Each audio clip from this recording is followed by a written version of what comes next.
Assalamualaikum warahmatullahi wabarakatuh.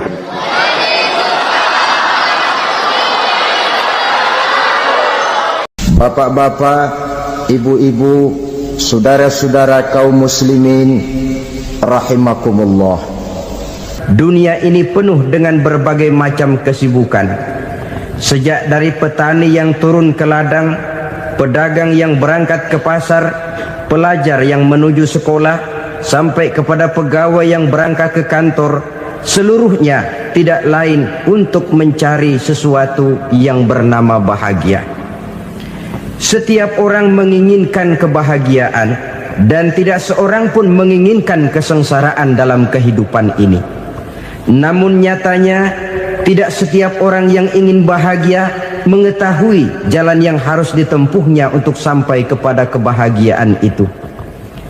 Maka pada kesempatan pertemuan kali ini, saya ingin menyampaikan sebuah hadis dari junjungan kita baginda Nabi besar Muhammad sallallahu alaihi wasallam yang termuat dalam kitab Mukhtarul Ahadits An-Nabawiyah, di mana beliau bersabda, arba'un min sa'adatil mar'i. Ada 4 perkara yang merupakan tanda dari orang bahagia. Saya mau tanya, di antara saudara-saudara yang hadir di sini, apa ada yang kepengen jadi orang sengsara? Ya. Seluruhnya tentu ingin mendapatkan kebahagiaan. Maka menurut resep dari Nabi kita, tanda orang bahagia itu 4. Jadi kalau saudara ingin bahagia, harus mempunyai 4 perkara ini. Yang pertama, orang bahagia itu kata Nabi, darun wasi'un. Punya rumah biar bagus asal gede. Enak ngaturnya. Daripada sudah punya rumah kecil, adanya di pinggir kali, gubuk, kalau hujan bocor, miring lagi, kiamat. Loh, kalau gitu Islam materialis dong. Hadis ini boleh diartikan dengan makna hakiki, arti yang sebenarnya. Boleh diartikan dengan makna majazi, arti kiasan. Kalau dia diartikan dengan arti kias, maka yang dimaksud darun wasi'un ay qalbun wasi'un. Rumah yang luas tidak lain daripada hati yang lapang. Karena di situ kunci kebahagiaan yang sebenarnya. Walaupun kita cuma tinggal di petak berukuran 2 kali 3 meter, kalau hati kita luas-luas rasanya rumah itu. Tapi biar rumah kita halamannya saja puluhan ribu hektar, ada kolam renangnya, kamar tidurnya tidak lagi terhitung. Kalau hati yang menempati rumah itu sempit, maka akan terasa sempit jugalah rumah itu. Tempat bergantungnya tidak lain adalah hati. Marilah kita mencoba melihat berbagai pandangan orang tentang bahagia ini. Ada orang menyangka bahwa bahagia itu kalau dia mendapatkan harta yang sebanyak-banyaknya. Siapa yang banyak harta, dialah raja. Apa yang dia mau, seluruhnya bisa dibeli. Keamanannya, dia bisa menyewa petugas. Seluruh fasilitas untuk menyenangkan kehidupannya bisa dibeli. Pendeknya, hartalah segala-galanya dalam kehidupan. Sampai ada pepatah mengatakan, innad darahima fil amakini kulliha taksur rijala mahabatan wa jalala. Sesungguhnya harta, dinar, dirham, uang di mana-mana selalu bikin hebat orang yang memilikinya. Coba lihat, orang yang punya duit sama yang enggak punya duit, jangan gaya hidupnya, gaya jalannya aja lain. Wahia lisanun liman arada fasahatan, wahia silahun liman arada qitala. Uang adalah senjata yang paling ampuh bagi orang yang mau pergi perang, dan lidah yang paling fasih bagi orang yang mau bicara. Kalau bicara dengan lidah macet, cobalah bicara dengan harta, lancar. Sampai ada pepatah demikian, segalanya bisa diatur dengan harta. Maka di kalangan orang yang berpandangan semacam itu, seluruh kegiatan hidupnya hanya terfokus kepada bagaimana mengumpulkan harta yang sebanyak-banyaknya. Tidak peduli halal haram, tidak kenal sore pagi siang dan malam, tidak sempat sujud, jauh dari agama, jauh dari kehidupan yang bersifat ruhaniyah, jauh dari Allah dan sebagainya. Sampai dalam Al-Quran dikelompokkan dalam kelompok yang dinamakan lumazah. Allazi jama'a malahu wa'addadah yahsabu anna malahu akhladah. Mereka mengumpul-ngumpulkan harta sebanyak-banyaknya dan menyangka bahwa harta yang banyak itu dapat mengekalkan hidupnya, mengekalkan kekayaannya, mengekalkan kebahagiaannya. Saudara hadirin yang berbahagia, kalau pandangan hidup ini benar, artinya kalau harta memang merupakan satu-satunya hal yang dapat membuat orang bahagia, tentu di rumah mewah tidak akan pernah ada tangis derita. Tentu di satu tempat di mana fasilitas hidup serba menunjang tidak ada yang namanya penderitaan. Tapi suka dan duka, sedih dan gembira, senyum dan tawa adalah milik setiap orang, baik dia punya harta maupun dia tidak punya harta. Nyatalah bahwa harta semata-mata bukan merupakan jaminan bahwa orang akan bahagia, walaupun tanpa harta orang sulit untuk bahagia. Saya mau cerita, ada orang super kaya,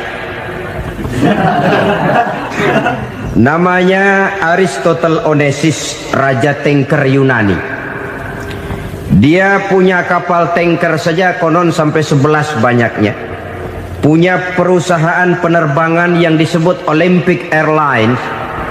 Punya hotel di berbagai kota besar di dunia ini, sejak dari New York, London, Paris, Rome dan sebagainya. Bahkan punya pulau yang dia namakan Pulau Scorpio. Ini kan namanya sudah kaya nggak tanggung-tanggung, punya pulau.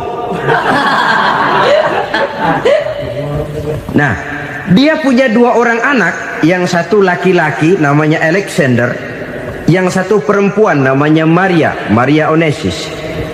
Seluruh harapannya tertumpah kepada anak lakinya Alexander ini, yang akan meneruskan usahanya, meneruskan kekayaannya, meneruskan dinastinya. Apa yang terjadi? Ternyata anak yang dia harapkan yang bernama Alexander ini mati muda dalam kecelakaan pada waktu dia olahraga. Apa olahraganya? Namanya olahraga anak orang kaya, golongan jet set. Olahraganya olahraga pesawat terbang. Jatuh, ya nggak kapungut, habis mati. Tinggal satu anak perempuannya, Maria Onesimus. Tapi anak perempuan ini juga malah urakan. Terakhir dia pacaran, bahkan kemudian kawin sama orang Rusia. Rupanya Aristotle Onesimus ini broken. Kekayaannya yang berlimpah ruah, perusahaannya yang begitu banyak, siapa yang akan meneruskan? Siapa yang akan menggantikan? Sampai kemudian dia mengurung diri di Pulau Scorpio dan mati di sana secara mengenaskan. Seorang multi jutawan, seorang yang super kaya, mati menyendiri di pulau sepi. Ibarat kata pepatah, anak ayam mati di lumbung. Bukan kekurangan makanan, keurugan makanan. Begitu kehidupan Aristotle Onesimus. Dan banyak orang-orang yang sudah demikian kaya sampai dibingungkan oleh kekayaannya sendiri. Telusurilah kehidupan David Rockefeller misalnya, Henry Ford misalnya, Adnan Khashoggi misalnya. Multi jutawan yang kadang-kadang dibuat keder oleh kekayaannya sendiri. Pantas ketika Imam Ali ditawarkan orang, "Ya Ali, kalau kepadamu disuruh pilih ilmu atau harta, kau pilih mana?" Ya jelas pilih ilmu dong. Kenapa? Pertama, ilmu kalau kita berikan kepada orang lain tambah. Tapi harta kalau kita berikan kepada orang lain kurang. Saudara punya uang 10.000, dibagi orang 5.000, jelas uang saudara berkurang. Tapi saudara punya ilmu diberikan kepada orang lain bisa, saudara pun makin mantap. Tidak lantas jadi bodoh karena ngajarin orang. Saudara bisa Fatihah lalu mengajarkan orang Fatihah. Orang bisa, saudara pun makin hafal. Tidak lantas setelah diajarin orang ilmunya hilang. Begitu datang dia minta orang, tolong ajarin saya Fatihah, udah habis, nggak ada.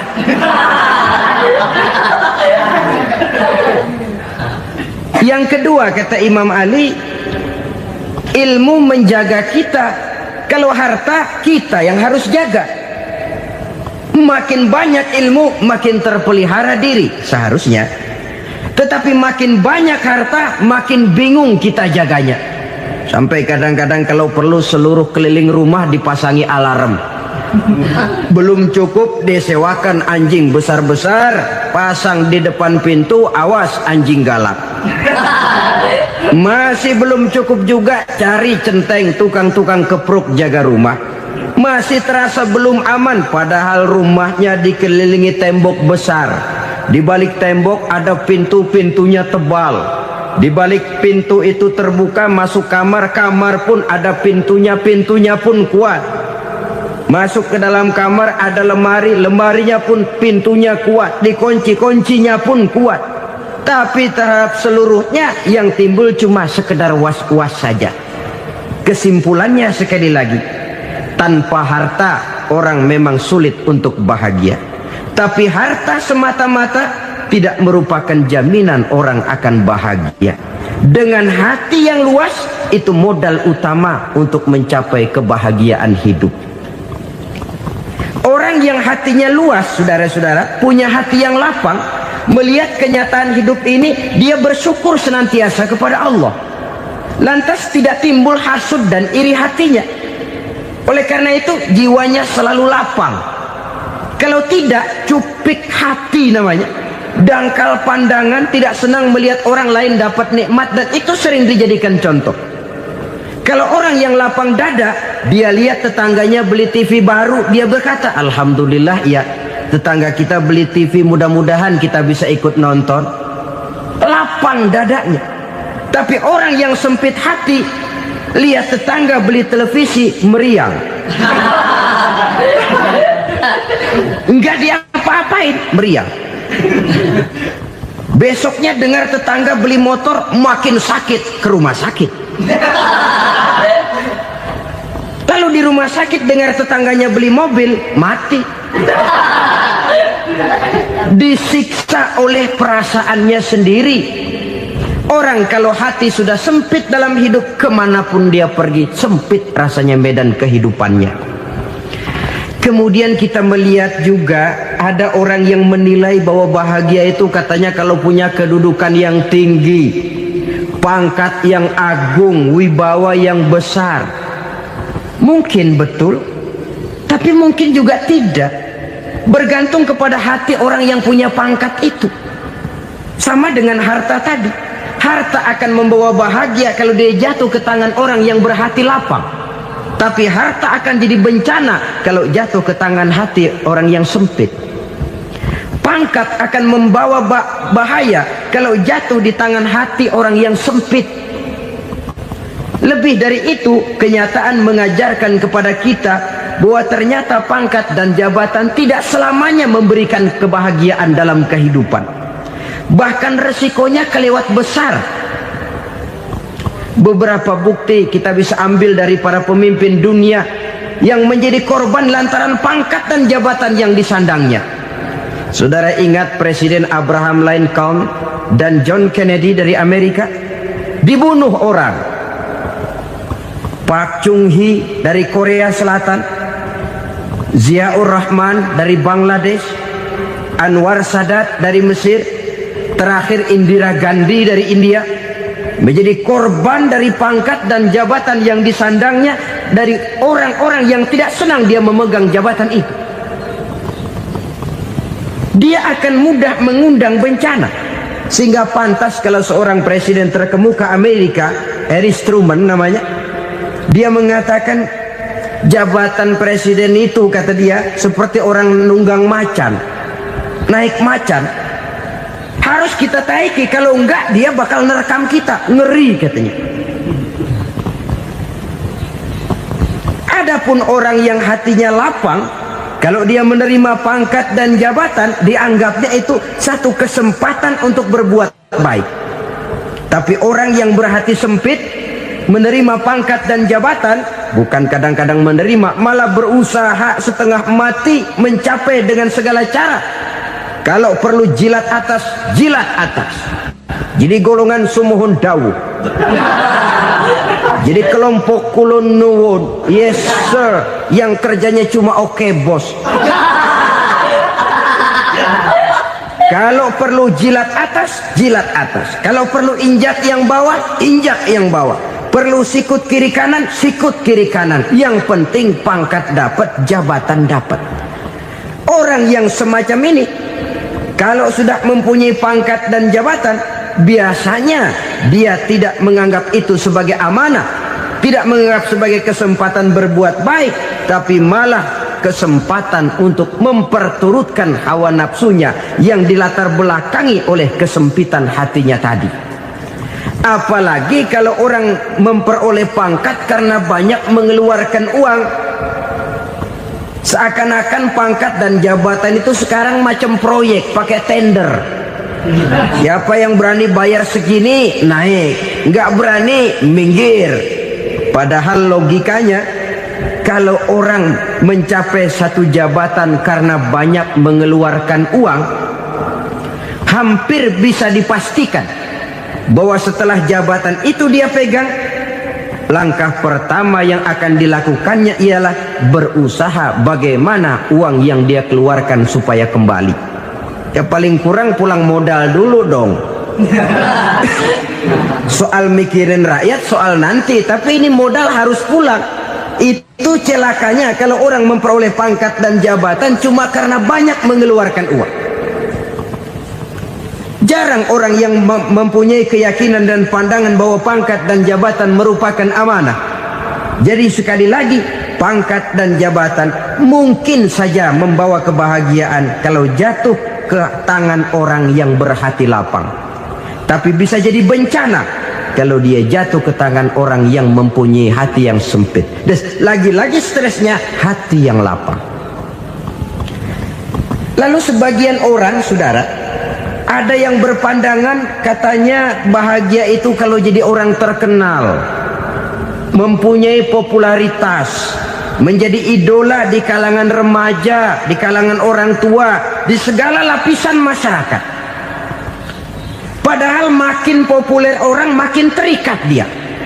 Ya kalau macam kita ini kan nggak punya nama, nggak populer, tengah malam buta mau nongkrong di warung Tegal aman. Tapi pangkat, jabatan, kedudukan, popularitas menyebabkan kita diikat dengan berbagai macam peraturan. Cuma mandi sama ke WC saja yang nggak dikawal.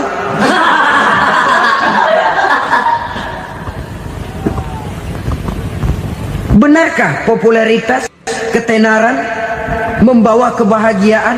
Mungkin. Ya, tapi mungkin juga tidak. Kenapa? Banyak orang-orang populer yang mengakhiri hidupnya secara tragis. Kita ambil beberapa nama. Di Amerika tahun 60-an ada bintang seksi paling terkenal yang dijuluki seks bom. Bom seks. Sampai sekarang jadi legenda, namanya Marilyn Monroe. Singkatan doublenya itu inisialnya MM, Marilyn Monroe. Terkenal top sampai dia mati tahun 62, namanya sekarang masih saja dibicarakan orang. Kenapa dia bunuh diri? Tidak punya hartakah dia? Banyak. Kurang populerkah dia? Seluruh dunia mengenalnya. Sejak rakyat kecil sampai pejabat tinggi dia punya hubungan. Kenapa? Jenuh. Dia terlahir dalam keadaan yatim. Setelah itu tidak lama dia berangkat remaja, ibunya meninggal. Pindah dari wanita asuh ke wanita asuh sampai 12 orang ibu angkatnya. Dan kekecewaan yang paling parah, setiap laki-laki yang dekat dengannya hanya seperti kapal berlabuh, datang dan pergi silih berganti, padahal dia merindukan seseorang yang bisa melindungi hidupnya. Dia rindukan itu dan dia tidak pernah menemukan. Itu yang akhirnya menyebabkan dia minum pil tidur kelewat dosis, minum obat tidur kebanyakan, ya tidur terus sampai sekarang.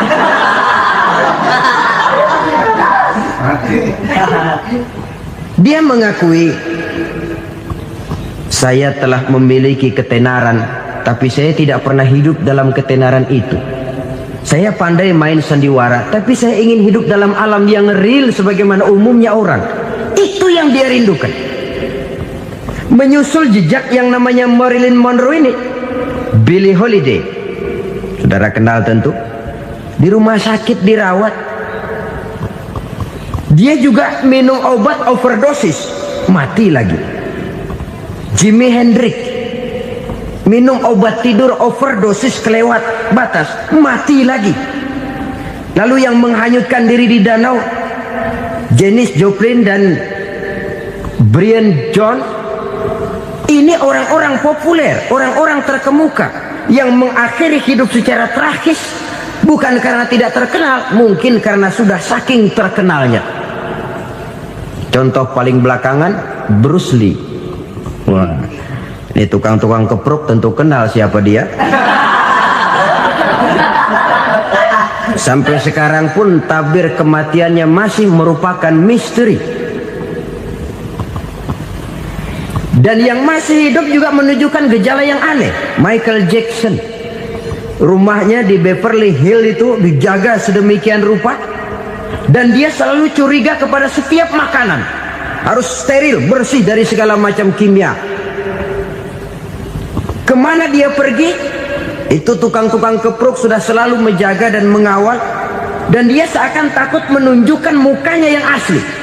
Hingga kalau tampil ke tengah di luar show, dia kadang memakai pakaian yang tidak menunjukkan dia yang sebenarnya, takut dikenali orang. Ternyata popularitas sering jadi momok yang meracuni kehidupan manusia.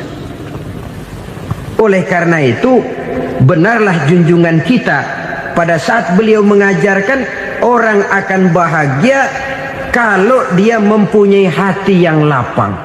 Nah, sekarang masalahnya untuk mendapatkan hati yang lapang, caranya bagaimana? Kita kembali kepada konsep Quran. Allah mengajarkan, ala inna bi dzikrillahi tatmainnul qulub. Ketahuilah bahwa dengan banyak mengingat Allah, hati akan tenang, jiwa akan lapang. Dengan kata lain, dekat dengan agama, merasakan kehadiran Allah dekat dalam hidup. Itu muara pertama untuk mencapai hati yang lapang. Ala inna bi dzikrillahi tatmainnul qulub. Jangan macam orang sekarang ingin mendapatkan ketenangan lalu tapak di puncak gunung, di gua-gua, di tempat sepi. Iyalah kalau nggak ada ular. Kalau tergigit ular berbisa, ketenangan belum, mati jelas itu. Islam positif untuk mendapatkan ketenangan. Ala inna bi dzikrillahi tatmainnul qulubi. Bahwa ketahuilah bahwa dengan banyak mengingat Allah, hati akan tenang, jiwa akan lapang, nuansa pikiran akan luas. Karena yang namanya bahagia ada dimanapun manusia berada. Di kampung ada bahagia, di kota ada bahagia, di ngarai, di lembah, di gunung, di hutan, di lautan, di angkasa luar, dimanapun bahagia itu ada kalau kita bermodalkan hati yang lapang ini. Dan hati akan lapang kalau kita dekat dengan agama. Dekat dengan harta buat sementara hati mungkin tenang, tapi ketenangan yang relatif dan temporer. Apalagi orang tiap kali tambah harta, tiap kali tambah rencana, itu wajar. Mungkin sebelumnya saudara berpikir, kalau punya duit 5.000 enak nih. Begitu punya duit 5.000, aduh sayang kalau 10.000 aja. Tiap kali tambah harta, tiap kali lain rencana. Makin banyak rencana, makin menjauhkan kita dari yang namanya ketenangan. Padahal ketenangan merupakan unsur utama untuk mencapai bahagia. Dan ketenangan itu bermuara dalam hati manusia. Tengoklah kehidupan ini.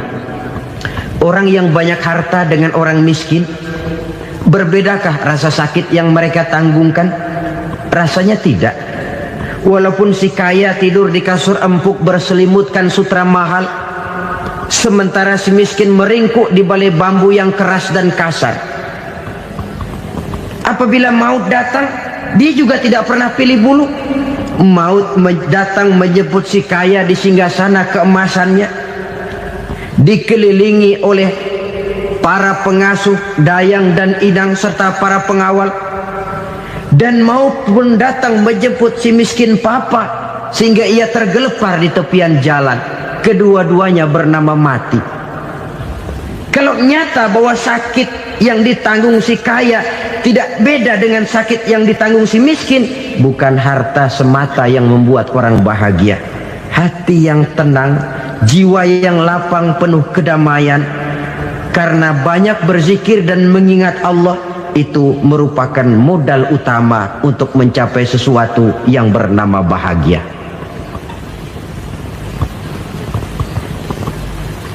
Saudara hadirin yang saya hormati, inilah yang pertama dari 4 ciri yang digambarkan oleh Nabi tentang tanda-tanda orang bahagia. Dan harus berangkat dari yang pertama ini, hati yang lapang. Ini yang harus kita miliki lebih dahulu, baru nanti akan menyusul kepada poin yang ketiga, kedua dan selanjutnya. Sebab kalau hati sudah terisi dengan jiwa yang lapang, seluruh persoalan insya Allah akan bisa kita atasi dengan sebagaimana mestinya. Yang kedua sekarang, tanda orang bahagia menurut baginda Nabi, markabun syariah. Orang bahagia itu, kata beliau, punya kendaraan biar cepat asal lancar. Artinya kemana dia mau pergi mudah. Apa maksud hadis ini? Kalau kita kaji lebih dalam, kendaraan itu kan alat transportasi. Transportasi tidak lain adalah usaha memudahkan komunikasi.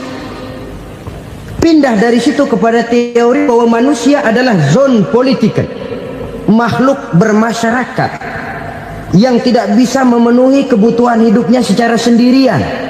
Kita memerlukan keberadaan orang lain dalam kehidupan ini.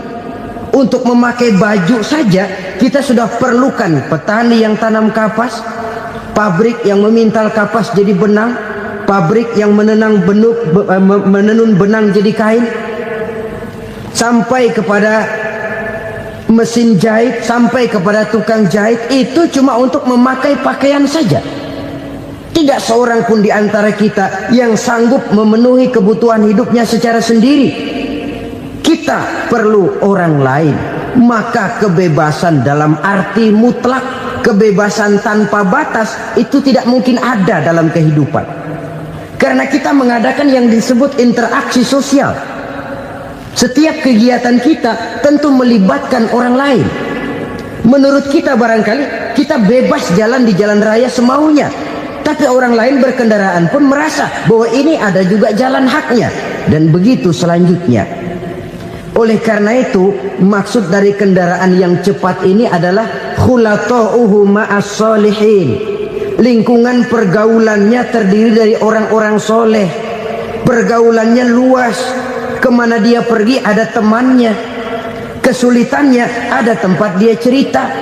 Dan kesulitan kalau sudah diceritakan kepada orang lain, taruh kata orang itu tidak bisa menolong, namun menceritakannya kepada orang yang kita percayai, kan paling kurang sudah mengurangi beban jiwa, mengurangi tanggungan batin, merasa masih ada tempat kita cerita.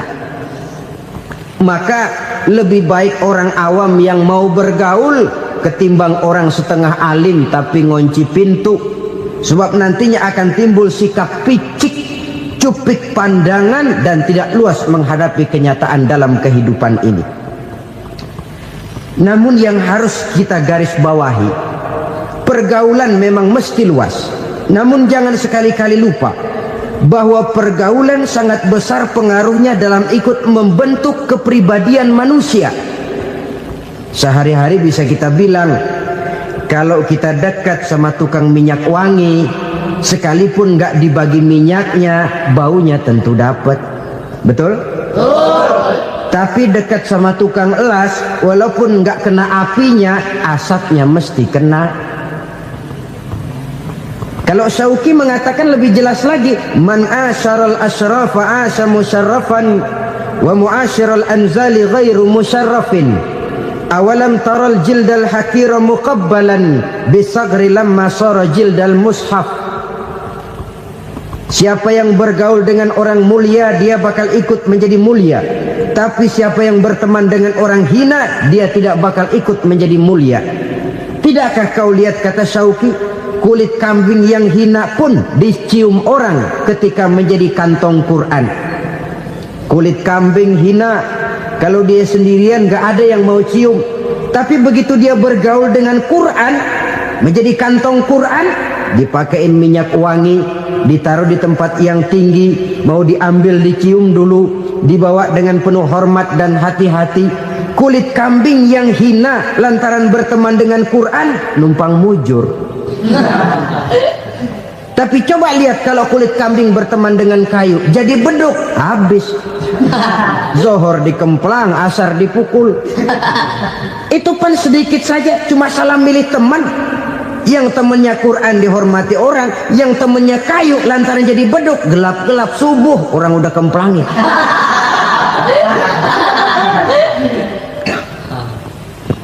Maka terutama kepada adik-adik remaja yang masih mencari identitas diri, yang ibarat kaset masih kaset kosong, mudah diisi oleh apapun, pandai-pandailah memilih teman dalam bergaul. Karena banyak orang yang tadinya baik-baik, ketika terseret dalam pergaulan dengan orang yang tidak baik, kebaikannya menjadi lentur dan luntur. Tapi berapa banyak bajingan-bajingan tengik, orang-orang yang berlumur noda dan dosa, tiap hari melakukan maksiat, namun bergaul dengan orang yang baik-baik, pada akhirnya sedikit demi sedikit beringsut dan berangsur dia terbiasa mengikuti kebaikan-kebaikan. Saya tekankan ini kepada remaja karena mereka masih mencari identitas diri. Apa yang mereka lihat mereka mau, apa yang mereka dengar mereka ingin tahu. Coba lihat kehidupan remaja. Pulang nonton film Rambo, pengen jadi Rambo, gagah, maunya belekai melulu. Pulang nonton film Superman, pengen bisa terbang. Pulang nonton India, nyanyi melulu. Wajar, mereka masih mencari identitas diri. Saya ini sebenarnya siapa? Lingkungan, pergaulan akan membentuk itu. Karena itu pandai-pandailah bergaul, karena ia sangat besar pengaruhnya dalam ikut membentuk kepribadian manusia. Apalagi sifat yang jelek lebih cepat menularnya ketimbang sifat yang baik. Sifat yang baik, watak yang soleh itu lambat sekali untuk menular. Tapi yang tidak baik, kan prosesnya mah kalau remaja biasanya mula-mula dengar. Karena dengar lalu pengen tahu. Karena pengen tahu lalu ngeliatin. Begitu ngeliatin kan pengen nyobain. Setelah nyobain ketagihan. Nah, ini prosesnya. Yang namanya ganja, morfin, narkotik, awalnya kan begitu. Mula-mula dengar, katanya kalau sudah fly to the sky, sudah melayang ke langit, katanya disitulah puncak kebahagiaan. Mulanya cuma dengar. Karena dengar pengen tahu. Karena pengen tahu lalu ngeliat, kumpul sama orang yang suka ngeganja. Setelah ngeliat, nah pengen ngerasain. Begitu ngerasain, enak juga, ketagihan. Kalau sudah ketagihan jadi penyakit kronis, bisa merembet kepada yang lain. Iya, kalau orang tuanya mampu untuk beli morfin, beli ganja. Kalau tidak kan pikirannya ngayap, jemuran siapa ya gue sabet.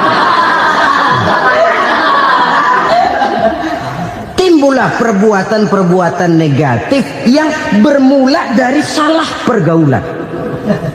Apalagi buat adik-adik remaja yang tinggal di kota-kota besar, yang pengaruh budaya, pengaruh kesenian, pengaruh struktur kehidupan yang nampak makin individualistis, di mana persaingan tajam, tensi ekonomi tinggi, orang mudah mengalami stres. Pandai-pandailah dalam bergaul, sekali lagi, karena ia sangat besar pengaruhnya dalam ikut membentuk kepribadian manusia. Orang bahagia punya kendaraan yang cepat, artinya punya pergaulan yang luas, dan lingkungan pergaulannya terdiri dari orang-orang yang soleh. Kemana dia pergi, ada teman. Kesulitannya, ada tempat dia cerita. Tapi kalau sudah menyendiri, hidup sendiri, kesulitan dipikiri sendiri, bisa mati belum waktunya. Tidak ada tempat berbagi rasa, tidak ada tempat bercerita, tidak ada tempat mengurangi beban dalam kehidupan. Pantas betul kalau Islam sangat menggalakkan dan menganjurkan orang kalau sudah sampai waktunya itu untuk melangsungkan nikah. Kata Nabi, ya ma'syarus syabab man istata'a minkumul ba'at falyatazawwaj. Hai para pemuda, kalau sudah mampu memberi nafkah, kawinlah, nikahlah kamu. Kenapa? Sudah ada teman hidup, tempat berbagi rasa. Kesulitan kalau ada tempat cerita akan lebih ringan ketimbang kita telan sendiri, walaupun bobot kesulitannya sama beratnya. Saudara-saudara kaum muslimin rahimakumullah, inilah ciri yang kedua, punya kendaraan biar cepat asal lancar. Kemana kita mau pergi gampang. Dengan kata lain, setelah hati yang luas, pergaulan yang luas. Dua. Yang ketiga sekarang, tanda orang bahagia itu menurut Nabi, misbahun mudhi'un, punya lampu yang terang. Oh, itu enggak problem. Sekarang sudah zamannya listrik masuk desa, Pak. Lampu sudah terang semua. Betul, kalau itu yang dimaksud. Tapi tidak cuma itu. Karena lampu yang dimaksud di sini, lampu yang akan menerangi seluruh perjalanan hidup. Dan perjalanan hidup itu sudah dimulai sejak kita terlahir ke alam ini, sampai masuk ke alam barzah, kumpul di padang mahsyar, sampai ke akhirat. Lampu yang menerangi itu yang diperlukan. Kalau lampu, katakanlah yang paling top sekarang kan lampu jenis Mercury. Taruhlah itu di rumah kita, dia cuma menerangi rumah kita, menerangi hati pun tidak sanggup. Bila kita masuk ke alam barzah, alam kubur, sanggupkah si Mercury yang begitu terang menerangi alam barzah kita? Tidak sanggup lagi. Sanggupkah lampu yang ratusan watt, bahkan puluhan ribu watt menerangi kehidupan di padang mahsyar? Tidak akan sanggup lagi. Kalau demikian, yang dimaksud lampu yang terang di sini apa? Tidak lain amal soleh, kebajikan yang kita lakukan dalam hidup. Itu yang akan jadi lampu penerang. Di dunia nama kita akan terang. Jasad kita boleh hancur terkubur tanah, tapi nama kita akan dikenang orang. Begitulah kalau orang meninggalkan kebajikan dalam hidup seperti sekarang. Ribuan orang tiap saat berziarah ke kubur Imam Syafi'i, ke kubur Imam Malik, ke kubur Imam Ghazali, ke kubur orang yang baik-baik, orang yang soleh-soleh. Kebajikannya yang ditinggalkan, yang mengukir namanya dengan tinta emas. Sehingga saudara sudah terbaring di alam kubur, orang lewat, Allah, ini kuburannya Fulan bin Fulan, dulu ini kebaikannya Masya Allah, saya ikut merasakan. Mari kita mampir sebentar, kita Fatihah. Mohon disampaikan Allah pahalanya kepada almarhum. Al-Fatihah. Itu kalau orang baik-baik. Lalu saudara tanya, Pak, orang mati dikirimin Fatihah apa nyampe pahalanya? Saya jawab, kalau saudara nggak percaya, mati dulu dah. Nanti saya Fatihain, tungguin di sana. Umpama nggak sampai, balik lagi kemari. Sekarang ini kan maunya otak-otakan saja. Kalau nggak masuk otak, nggak percaya. Padahal alam gaib itu nggak bisa diotak-otakin. Sama saja dengan saudara pernah dengar cerita kapal tanpa emas tenggelam tak? Pernah nggak? Di mana? Lembo. Ya, di laut Masa Lembo. Begitu ketampung mas tenggelam, ratusan penumpang itu terjun ke laut, dipermainkan gelombang, berjuang menghadapi maut itu. Orang lagi timbul tenggelam di lautan, dihantam ombak, kita tengokin pakai helikopter. Pak, lagi timbul tenggelam ya? Iya, tolongin. Jangan khawatir Pak, nih saya kirim intan Pak, harganya 10 juta. Kira-kira orang yang timbul tenggelam di laut seneng nggak?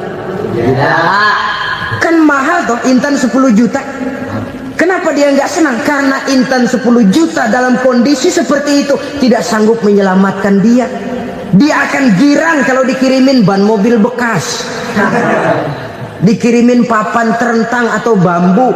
Intan yang 10 juta dia nggak girang, ban mobil bekas yang 1000 perak tuh pegang, itu yang dia girang betul. Inilah sebabnya Nabi berkata, mal mayyitu fi qabrihi illa kal ghariqil mutaghawwis.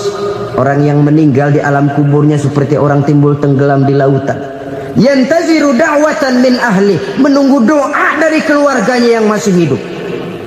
Duh, bapak saya sudah meninggal, saya sayang benar sama dia. Kirimin kulkas ke kuburannya Itu sama saja dengan tadi orang tenggelam di lautan dikirimi intan yang harganya 10 juta, tidak sampai. Begitulah kalau kebajikan yang kita tinggalkan dalam hidup, sudah mati pun kubur kita masih diziarahi orang. Tapi kalau jahat yang kita tinggalkan, boro-boro lah orang mau doa lewat dekat kuburan kita juga serem. Tuh bajingan no, dulu mati dipendem di situ tuh. Jangan lewat situ, ntar kesurupan, jangan. Lewat saja orang ngeri. Konon lagi membacakan Fatihah dan mengirimkan doa. Hidup pada hakikatnya adalah kesempatan untuk berbuat baik. Maka sekali kesempatan itu diberikan, manfaatkan dengan sebaiknya. Sebab kesempatan kedua tidak akan pernah ada.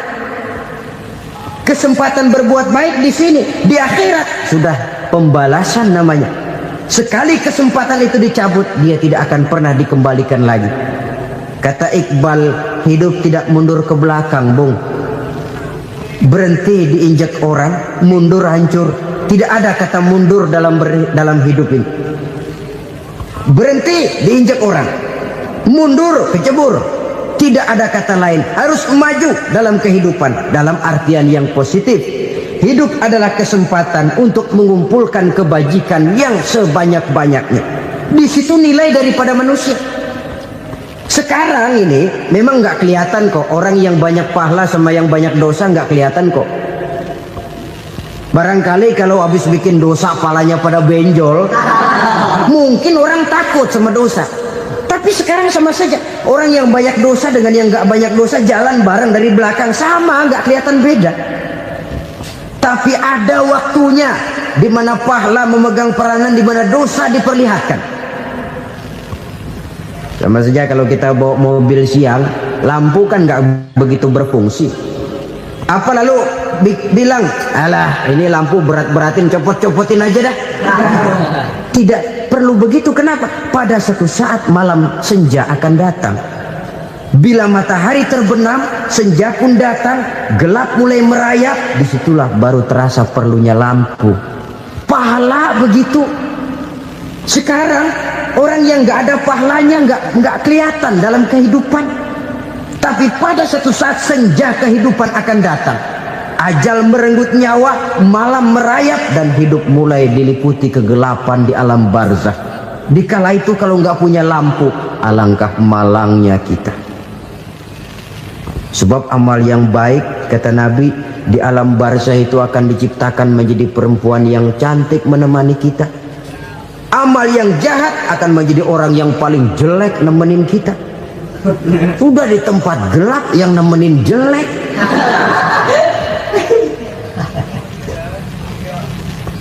Kaum muslimin rahimakumullah. Kalau demikian masalahnya, tergantunglah kita pandai memanfaatkan waktu. Al-waktu kasayf, waktu itu cepat sekali. Yang namanya waktu itu tahu-tahu. Tahu-tahu udah tahun 87. Tahu-tahu udah begitu. Tahu-tahu yang kemarin anak-anak sekarang udah pada punya anak. Tahu-tahu saja itu. Begitu cepat waktu berlalu. Kalau tidaklah pandai kita memanfaatkannya, akan rugi kita. Nabi bersabda, "Man kana yaumuhu khairun min amsihi fahuwa rabih." Barang siapa yang hari ini lebih baik daripada hari kemarin, itu orang untung. Hari ini lebih baik daripada kemarin. Bulan ini lebih baik dari bulan kemarin. Tahun ini lebih baik dari tahun kemarin. Itu orang yang beruntung. Tahun kemarin sembayangnya maghrib doang, sekarang udah tambah isya. Tahun kemarin cuman Idul Fitri aja ngancem bener, sekarang udah tambah Jumat, lalu tambah lagi maghrib, tambah lagi isya, dan selanjutnya. Hari ini lebih baik daripada kemarin, itu orang yang beruntung. Wa man kana yaumuhu mislu amsihi fahuwa khasir. Lalu barang siapa yang hari ini sama saja dengan hari kemarin, itu orang rugi. Hari ini sama dengan kemarin, rugi itu. Bulan ini begitu, bulan kemarin begitu, tahun ini begitu, tahun lalu juga begitu. Rugi itu orang. Rugi apa? Rugi umur. Umur tambah, amalan gak pernah tambah. Dan saya pikir lebih merupakan azab ketimbang nikmat kalau orang dikasih panjang umur cuma untuk numpuk dosa. Mending mana? Panjang umur banyak dosa sama pendek umur dikit dosa? Mending mana? Mending mana? Ya, paling mending tentu panjang umur banyak pahala.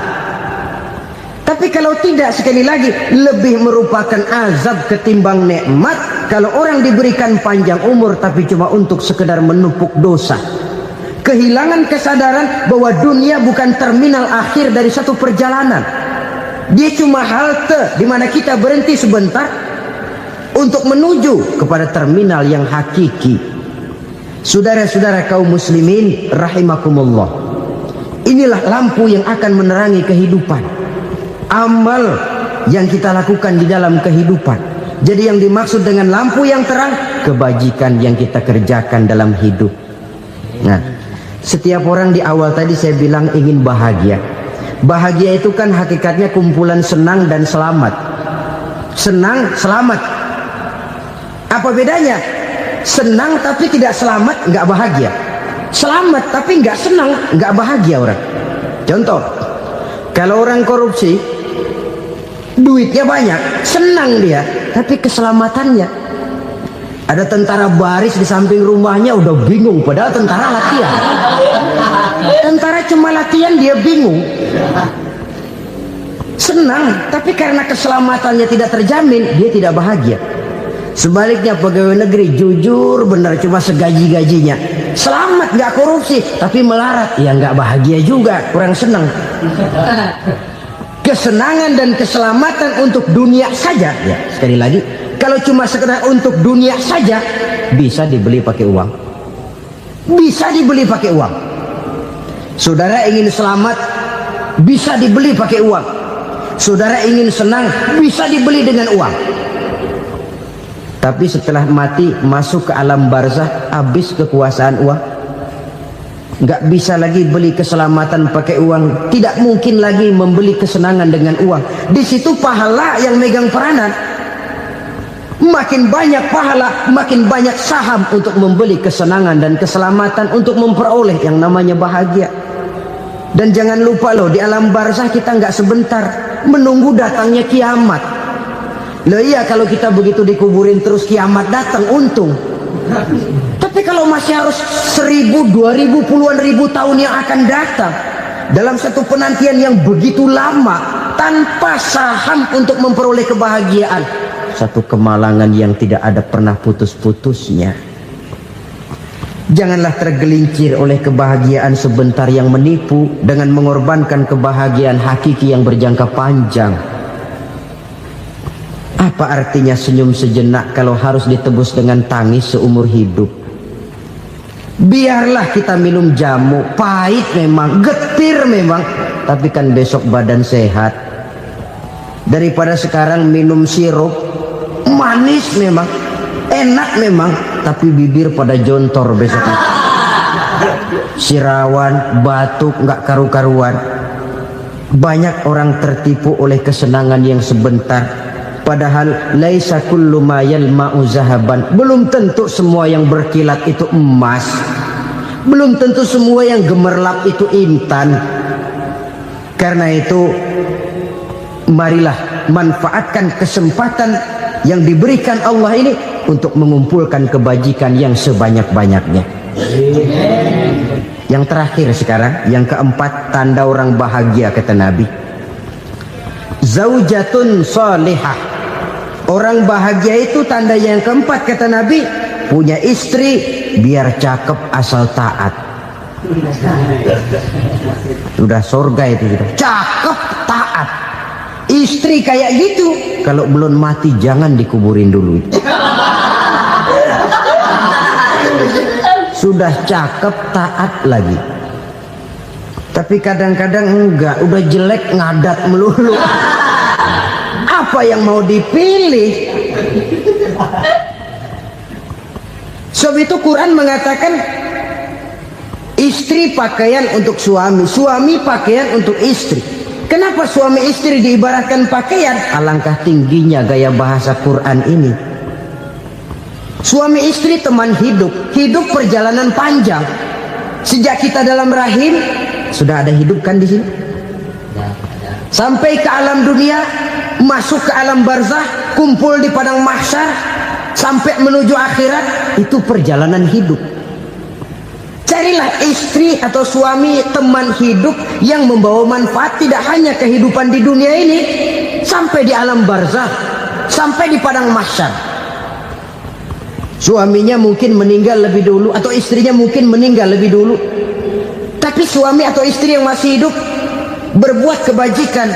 Suami saya meninggal, ada hartanya, saya sedekahkan, niat pahala untuk almarhum suami saya. Ini teman hidup, tidak dibatasi dan tidak bisa dipisahkan oleh maut sekalipun. Zohirnya mungkin pisah, badannya mungkin pisah, tapi hatinya, jiwanya, kebersamaannya dalam menghadapi kehidupan. Karena itu saudara-saudara, bahasa Quran indah. Suami istri diibaratkan seperti pakaian. Apa fungsi pakaian? Pertama, pakaian jadi kebanggaan.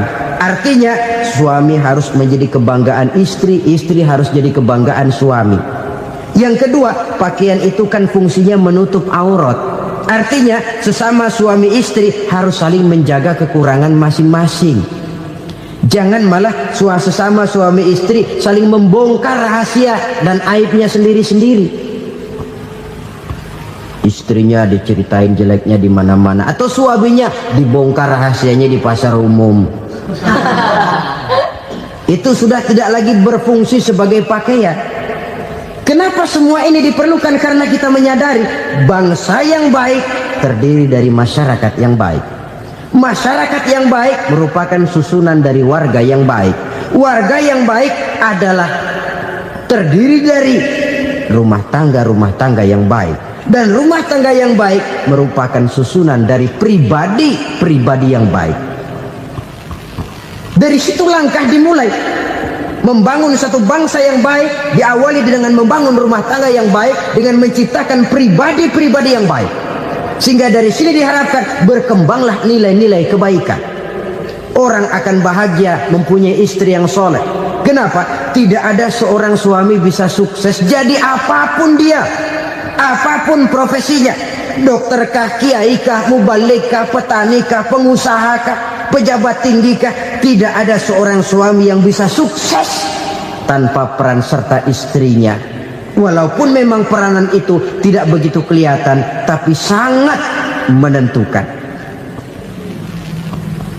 Karena itu, saudara hadirin yang saya hormati, Islam sangat menghargai kaum wanita, memberikan kedudukan yang tinggi sepanjang tidak mematikan kodrat kewanitaannya. Nah, kalau sudah kesuksesan ini diawali dari rumah tangga, karier di masyarakat mudah untuk dikejar. Tapi keberantakan di rumah tangga merupakan kegagalan pertama di tempat lain. Nah, inilah saja yang dapat Al-Fakir sampaikan pada pertemuan kali ini. Selalu berusaha menyimpan sesuatu yang bisa membawa manfaat, baik untuk dirinya, untuk anak cucunya, maupun untuk keluarganya, untuk masa kini dan masa depannya. Kadang simpanan itu berbentuk uang, kadang berupa tanah, lain saat berbentuk pabrik, dan lain sebagainya. Sementara masa depan yang paling pasti adalah akhirat. Jika untuk masa depan dunia kita rela memeras keringat, membanting tulang, pergi pagi dan pulang petang, menyimpan uang, menyimpan tanah, menyimpan pabrik, pernahkah kita merenung jika satu saat kiamat datang, kita dibangkitkan dari kubur masing-masing, berdiri di padang mahsyar untuk mempertanggungjawabkan seluruh kegiatan hidup kita di dunia ini, lalu kita akan menuju ke alam akhirat. Sudahkah kita mempunyai simpanan untuk akhirat kita? Pada pertemuan kali ini saya ingin menyampaikan sebuah hadis di mana Rasulullah sallallahu alaihi wasallam bersabda, arba'un min kanzil jannah. Simpanan sorga ada 4 macam. Yang pertama, ikhfa'us sadaqah, menyembunyikan sedekah. Saudara-saudara kaum muslimin, sebagaimana yang kita maklum bahwa Allah Subhanahu wa taala melebihkan sebagian rezeki dari kita terhadap yang lain. Ada yang kaya, ada yang setengah kaya, ada yang miskin, ada yang setengah miskin, dan selanjutnya. Ada yang gajinya kecil tapi penghasilannya gede. Ada yang penghasilannya gede tapi nggak punya gaji. Ada juga yang memang gajinya gede dan penghasilannya gede. Kelebihan rezeki merupakan sunnatullah dan tidak harus membuat kita merasa lebih dari yang lain. Bahkan sebaliknya, kelebihan itu harus membuat kita ringan tangan untuk menolong mereka yang memang memerlukan pertolongan. Kalau saudara diberikan ilmu, maka pertanyaan akhirat cuma satu: ilmumu kau amalkan untuk apa? Kalau saudara diberikan umur yang panjang, pengadilan akhirat juga bertanya satu: umurmu kau habiskan di mana? Tapi kalau saudara diberikan harta, pengadilan akhirat akan bertanya 2: hartamu kau dapat dari mana? Kau belanjakan kemana? Dari mananya ditanya, dan kemananya juga ditanya. Oleh karena kita akan dimintakan pertanggungan jawab, maka amanah yang bernama harta ini harus kita gunakan dengan sebaik-baiknya. Ada penggunaan yang merupakan kewajiban, itu zakat namanya. Ada penggunaan yang sewaktu-waktu, itu infak namanya. Ada yang lebih sewaktu-waktu lagi, dan itu sedekah namanya. Zakat dia terikat oleh haul dan nisab, oleh putaran batas waktu dan ukuran dari harta itu sendiri. Sedangkan infak terikat oleh situasi dan kondisi perekonomian seseorang. Sedangkan sedekah tidak terikat dengan apapun. Dalam kondisi seperti apapun kita bisa melakukan sedekah dengan yang terkecil sekalipun. Sampai-sampai Rasulullah sallallahu alaihi wasallam mengajarkan, la tahqiranna minal ma'rufi syai'an walau an talqa akhaka biwajhin talik. Atau ada hadis, tabassumuka fi wajhi akhika laka shadaqah. Senyumanmu kepada temanmu adalah sedekah. Jadi untuk melakukan sedekah tidak harus dalam berbentuk uang. Dengan ilmu kita bisa sedekah, dengan tenaga kita bisa bersedekah, dengan pikiran kita bisa bersedekah, bahkan senyum kepada teman itu pun sedekah. Jadi kalau sedekah dengan uang memang belum punya uang, nyengir aja banyakin. Itu asal pada tempatnya, jangan lalu ketemu tiang listrik cengengesan. Tentu tidak pada tempatnya dan tidak wajar. Nah, Sedekah yang paling dicintai Allah adalah sedekah yang disembunyikan. Artinya jauh dari sifat riya. Kan kadang-kadang ada orang sedekah itu disebutkan namanya, apa tidak bagus? Kalau memang niatnya ikhlas, ya bagus-bagus saja untuk memberikan sugesti kepada yang lain. Si Fulan bin Fulan nyumbang sekian, diumumkan. Boleh kalau niatnya untuk memberikan rangsangan kepada yang lain supaya dia menyumbang lebih besar dari orang tadi.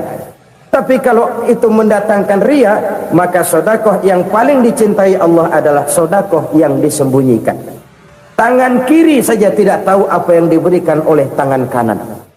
Sedekah yang dilakukan dengan ikhlas akan merupakan perbendaharaan surga, tersembunyi dari pandangan orang lain, tidak seorang pun tahu.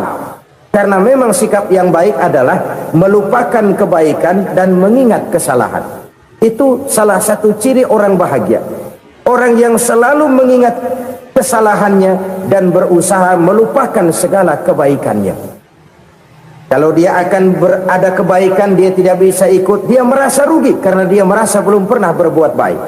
Tapi kalau akan melakukan kesalahan baru, dia ingat kesalahan yang sudah-sudah, sehingga terhalang baginya untuk melakukan satu kesalahan baru. Demikianlah saudara-saudara, bahwa Allah melebihkan rizki sebagian kita dari yang lain, agar terjadi tolong menolong dalam kehidupan ini. Jadi kesenjangan yang nature, kesenjangan yang alami, itu sunnatullah. Ada yang kaya, ada yang miskin, ada yang kelas menengah. Nah, kenapa lalu sekarang kita berusaha mengentaskan kemiskinan? Oleh karena adanya kesenjangan struktural. Kalau yang kaya bisa semakin kaya, kenapa yang miskin tidak bisa naik jadi ikut sedikit kaya? Sebab pada dasarnya Islam adalah agama yang sejak turunnya sudah berupaya memerangi kemiskinan. Bahkan dikatakan kemiskinan itu mendekatkan kepada kekufuran. Orang kalau miskin udah dekat banget sama kafir, gampang menjadi kafir. Berapa banyak saudara-saudara kita yang oleh karena soal perut, oleh karena soal materi, terpaksa meninggalkan dan menanggalkan akidahnya, menjual petunjuk yang diberikan Allah dengan kesenangan dunia yang cuma sebentar ini. Na'udzubillah summa na'udzubillah. Jadi makin kita sembunyikan satu sedekah, semakin banyak perbendaharaan kita di surga. Sedekah yang paling dicintai Allah adalah sedekah yang disembunyikan. Malahan ada seorang sufi, dia punya kebiasaan kalau pergi sholat Jumat dia bawa uang, itu uang dia taruh di bawah tikar masjid. Dia niat sedekah kepada siapa saja yang nemuin itu duit. Maksudnya apa? Supaya yang nemuin nggak tahu siapa yang punya duit. Demikian dia saking ingin menyembunyikan sedekahnya.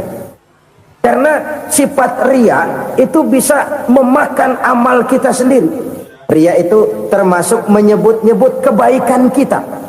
Orang yang suka nepuk dada, sedikit-sedikit ngitungnya kalau nggak gua. Tuh kalau nggak gua tuh. Tuh yang belas itu kalau nggak gua, kalau nggak gua. Iya kalau nggak lu kenapa emang? Orang yang suka menepuk jasa, tuh biasanya memang begitu saudara-saudara. Kalau perang lagi berkecamuk, orang nggak sempat ngaku jadi pahlawan. Tapi begitu perang selesai, yang kagak kenal bedil ngaku pahlawan, mas. Itu sesuatu yang biasa. Oleh karenanya orang-orang yang ikhlas dalam bersedekah, disembunyikannya sedekah itu Allah cinta betul. Malahan ada hadis memberikan jaminan, inna sadaqatal mar'il muslimi tazidu fil umri wa tadfa'u mitata su'i. Sesungguhnya sedekahnya seorang mukmin tazidu fil umri, bisa menambah umur panjang, wa tadfa'u mitata su'i, dan menyelamatkan manusia dari mati secara su'ul khatimah. Jadi siapa yang kepengen panjang umur, banyaklah sedekah. Yang bosan hidup, pelit terus. Sedekah menambah panjang umur dan menyelamatkan manusia dari mati secara su'ul khatimah. Pak, katanya umur itu nggak bisa ditambah, nggak bisa dikurangin. Kapan? Kalau ajal sudah datang. Fa idza jaa ajaluhum la yastakhiruna sa'atan wa la yastaqdimun. Kalau ajal datang tidak bisa dimajukan, tidak bisa dimundurkan. Itu kalau ajal sudah datang. Tidak bisa lagi umur ditambah dikurangi, sudah datang. Tapi kalau belum datang, itu kan haknya Allah. Mau ditambah, mau dikurangi, hak prerogatif Allah. Sebagai pencipta manusia, Allah Maha Kuasa dan Maha Mampu.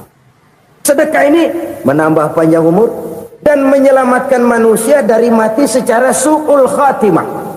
Itu orang mati kan sama ya kondisinya, mati nggak nafas. Tapi hakikat mati kan lain-lain. Ada yang mati itu husnul khatimah, baik akhirnya. Misalnya lagi ngaji mati, lagi sholat mati, lagi sedekah mati. Ini yang dinamakan dengan husnul khatimah, baik di akhirnya. Sebaliknya ada yang su'ul khatimah, jelek di akhirnya. Ini yang jadi catatan akhir. Lagi nyekek botol, mampus. Lagi banting kartu, modar.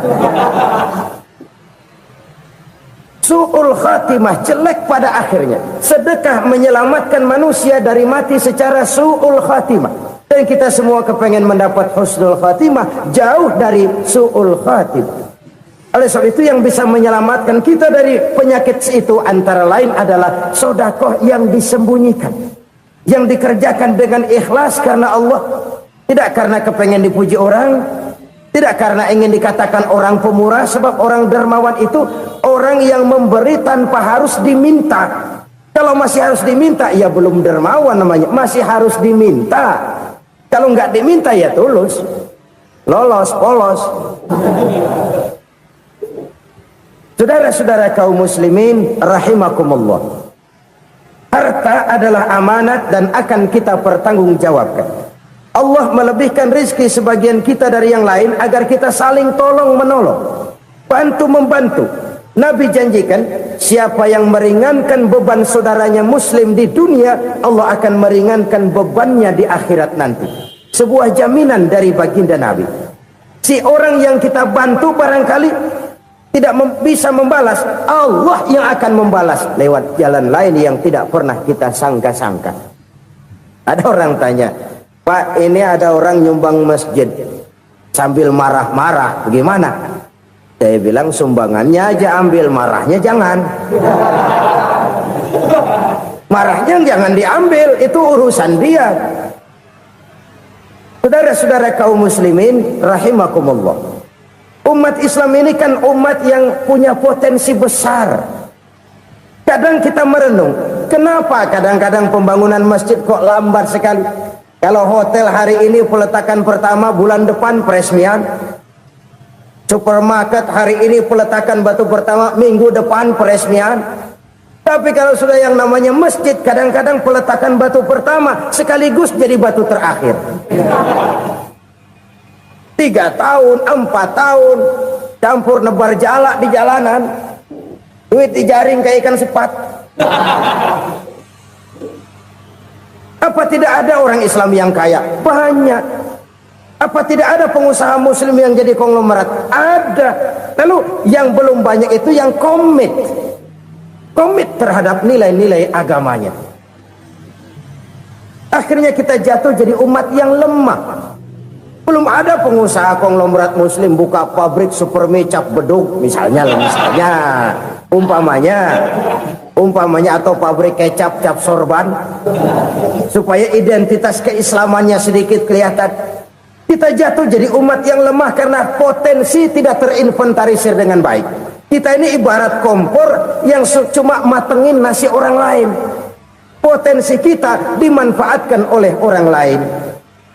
Ukhuwah Islamiyah kita baru terbatas kepada silaturahmi. Ukhuwah di bidang ekonomi kita lemah, ukhuwah di bidang kebudayaan kita lemah, apalagi ukhuwah di bidang politik kita lebih rapuh lagi. Padahal ukhuwah itu adalah totalitas kehidupan manusia, menyangkut ipolek sosbud, memerlukan nilai-nilai ukhuwah. Jadi oleh karena itu mari kita menyadari di dalam harta kita, walaupun kita yang cari, pergi pagi, pulang sore, peras keringat, banting tulang, di sana ada harta anak yatim, di sana ada hak masjid, di sana ada hak pesantren, di sana ada hak jihad. Berbahagialah seseorang apabila dia oleh Allah dijadikan keran. Keran itu menyimpan air, tapi tidak untuk dirinya, tapi disalurkannya kepada mereka yang memang memerlukannya. Saudara-saudara kaum muslimin rahimakumullah, ini yang pertama. Jadi perbendaharaan surga adalah menyembunyikan sedekah. Orang lain nggak tahu, kita pun nggak pernah ngitung-ngitung. Kita anggap lewat begitu saja, padahal itu deposit akhirat. Satu. Yang kedua, perbendaharaan surga itu apa? Wa kitmanul musibah, menyembunyikan kesulitan. Kadang orang takut menghadapi kesulitan, tapi makin kita merenung, hidup ini kan sebenarnya urusan. Takut sama urusan, ya jangan hidup. Tandanya orang hidup itu kalau punya urusan. Urusan melupakan problem, problem sering menimbulkan kesulitan. Kesulitan bukan untuk ditakuti, tapi untuk diatasi dan dicarikan jalan keluarnya. Siapa sih orangnya yang nggak pernah sulit-sulit? Makin tinggi status sosialnya, makin gede urusannya. Makin tinggi kualitas imannya, makin berat tingkat kesulitannya. Cuma memang yang namanya enak itu seperti pelangi. Biang lala itu nggak pernah di atas kepala kita, di atas kepala orang melulu.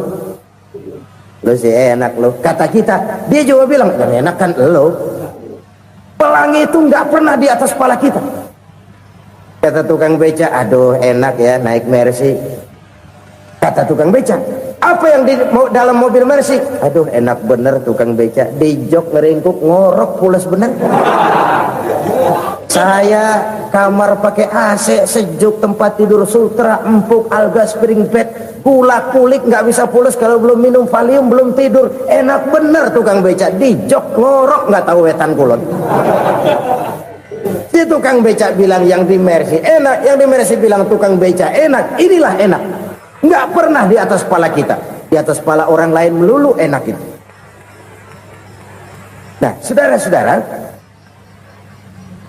yang merupakan perbendaharaan surga itu orang yang bisa menyembunyikan kesulitan, baik pribadi ataupun rumah tangga. Nih terutama rumah tangga yang jadi soalnya. Kadang-kadang kita ini kalau senang, sebaliknya kalau senang kita diam, kalem aja, cuek.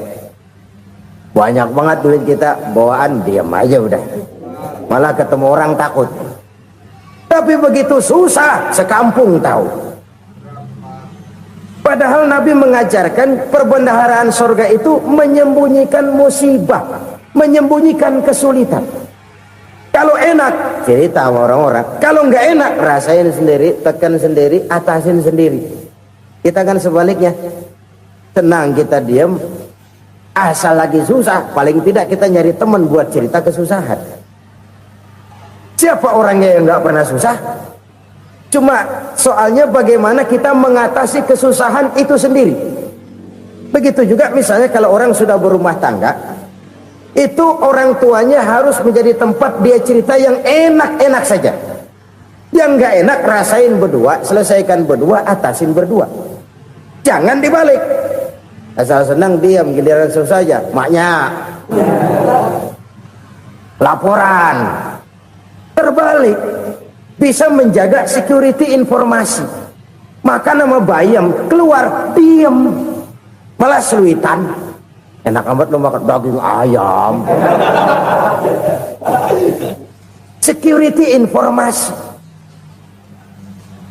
Saudara-saudara kaum muslimin rahimakumullah, ujian yang terberat itu yang pernah diberikan kepada para nabi, para rasul, para aulia, para ulama. Makin tinggi keimanan, makin berat bentuk kesulitan. Ayo saya kemukakan satu contoh saja.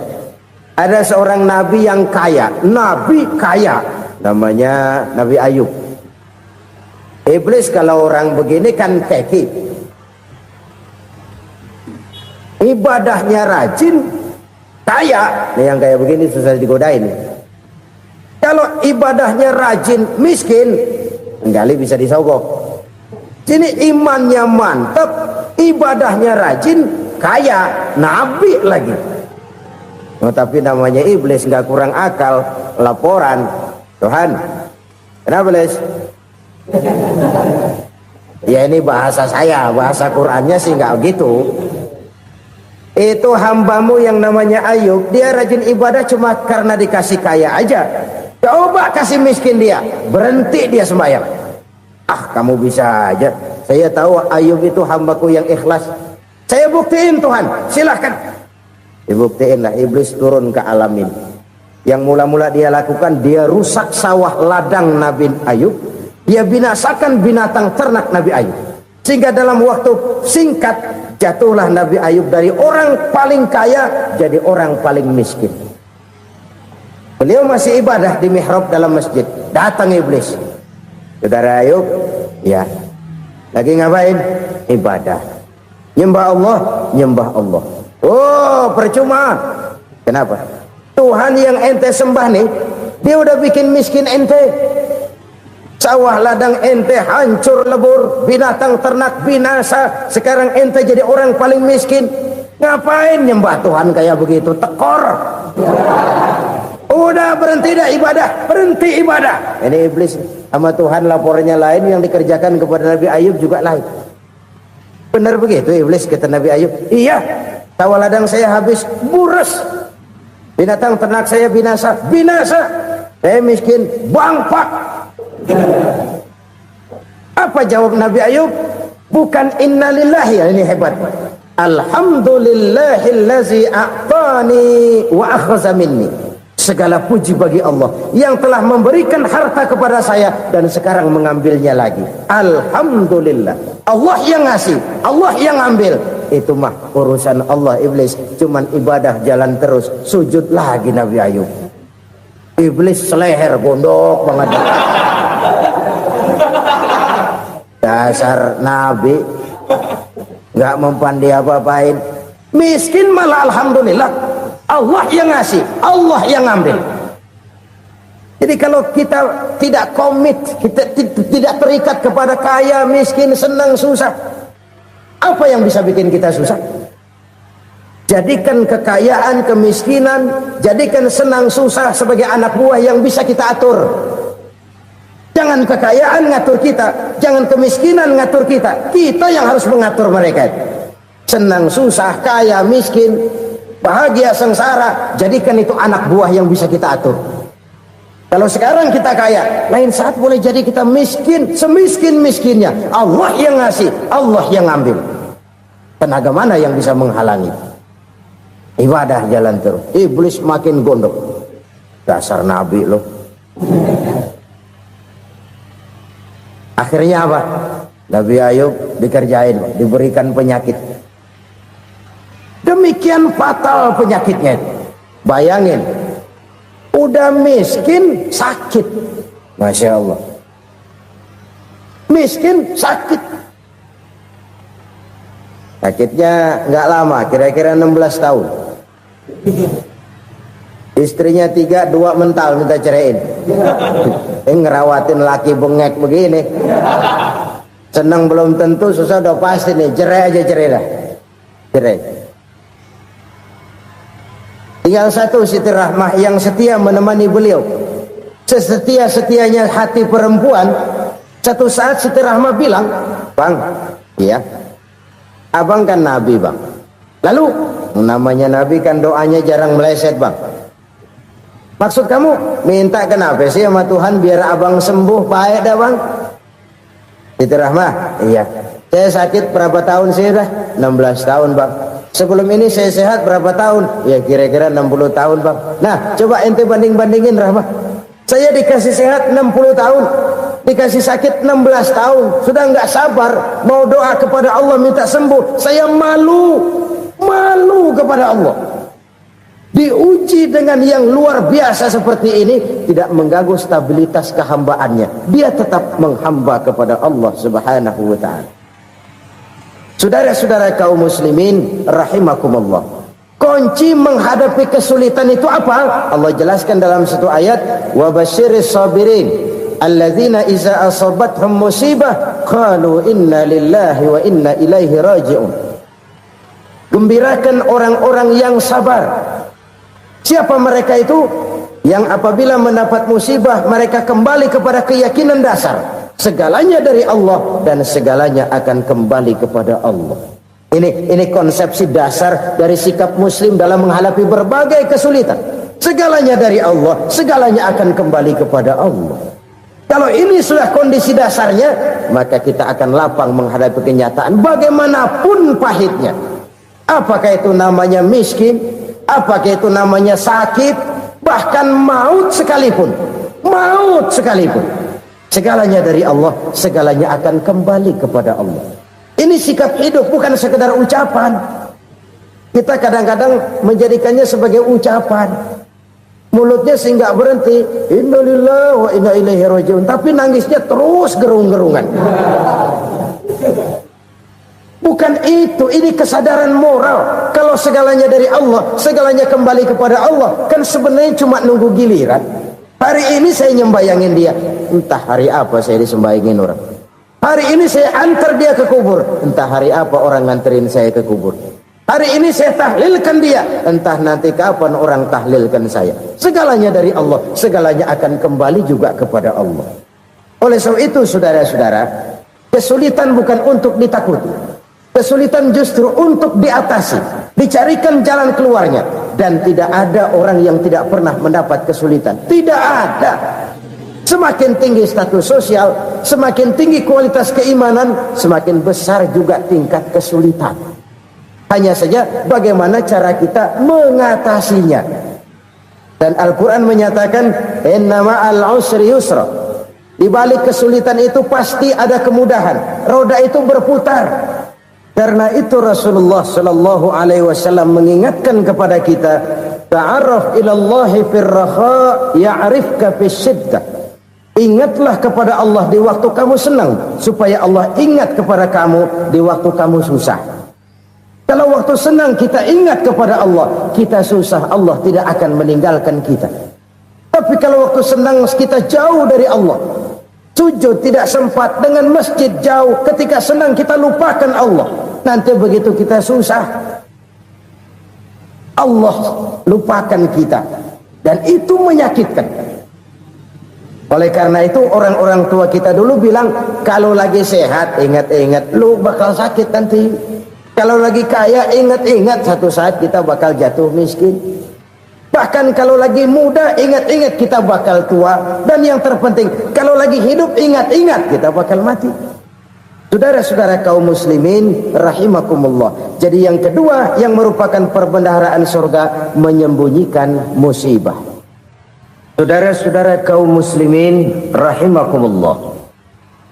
Hal ketiga yang merupakan perbendaharaan surga adalah wasilatur rahmi.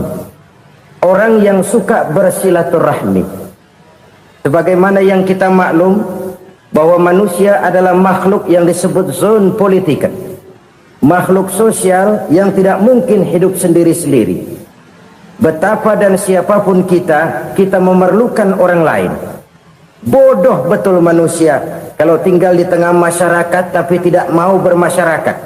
Merasa hebat sendiri, pintar sendiri, gagah sendiri, kaya sendiri. Mungkin kalau mati juga ngubur sendiri.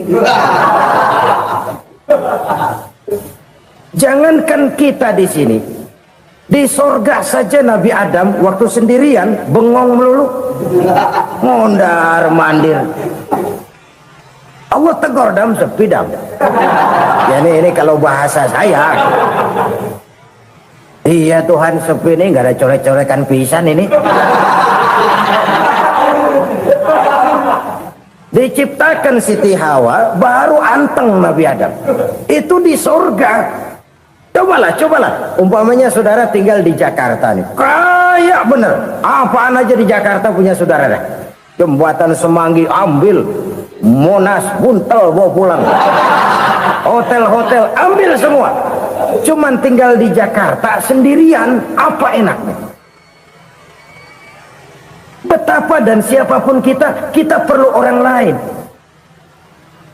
Tidak ada seorang pun yang bisa memenuhi kebutuhan hidupnya secara sendiri-sendiri. Nah, Islam telah menyelamatkan manusia dari ras diskriminasi, mengikat manusia dengan persaudaraan yang berlandaskan kepada akidah. Karena itu dianjurkan bersilaturahmi. Bahkan Nabi menyatakan, man arada ayyubsata lahu fi rizqihi wa yunsa'a fi atharihi falyasil rahimah.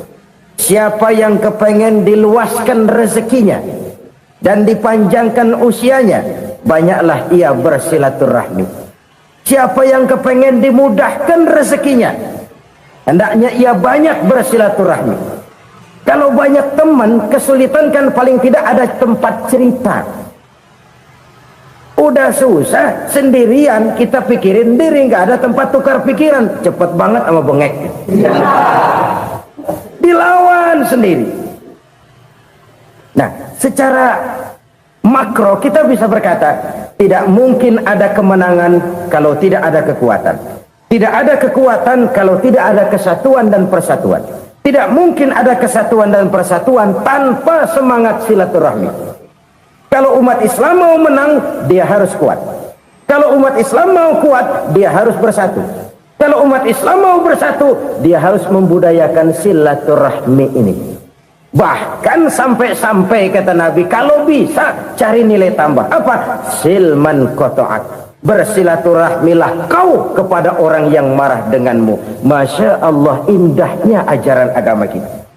Orang yang marah pun kepada kita, kata Nabi, kalau bisa bersilaturahmilah kepadanya, kepada orang yang marah itu. Di situ nilai tambah. Cuman jujur nih hadis, ngucapinnya gampang, ngamalinnya yang berat banget. Orang marah sama kita, kita disuruh silaturahmi. Ada apa malu? Lu marah, ada gua marahan lagi. Tunggu pikirin. Saudara-saudara kaum muslimin rahimakumullah. Tapi ini yang diajarkan, bahkan ini yang dicontohkan oleh baginda Rasul. Bagaimana begitu mudah, misalnya satu saat Abu Jahal ini ngatur strategi bagaimana bikin Muhammad celaka. Dia gali lubang di depan tempat tidurnya. Dia tutupin daun korma. Terus dia panggil seseorang, ke sini. Kasih tahu Muhammad, pamannya sakit keras, minta ditengokin. Berangkat orang ini ke sana. Muhammad, labbaik. Pamanmu sakit keras, dia minta ditengokin. Baik, saya akan datang menjenguk beliau. Berangkatlah Nabi ke rumah Abu Jahal tanpa prasangka apapun. Abu Jahal udah pasang setil, selimut 3 rangkap setengah dipakai, persis kayak orang meriang. Tapi sembari ngintip dari balik selimut, begitu Muhammad buka pintu, nah masuk perangkap nih.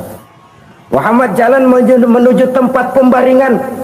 Makin lama makin dekat, makin lama makin dekat, makin dekat ke lubang yang dipasang oleh Abu Jahal itu.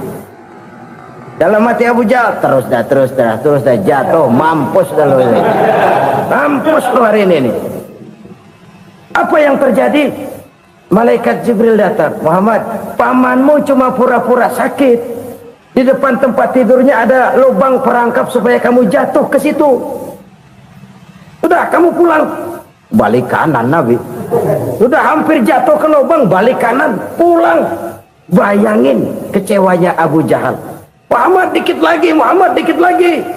Enggak paman, saya pulang aja. Emosi bangun dari tempat tidur, enggak sadar kalau lagi pura-pura sakit. Lompat ngejar Nabi, dia lupa dengan lubang yang dia gali.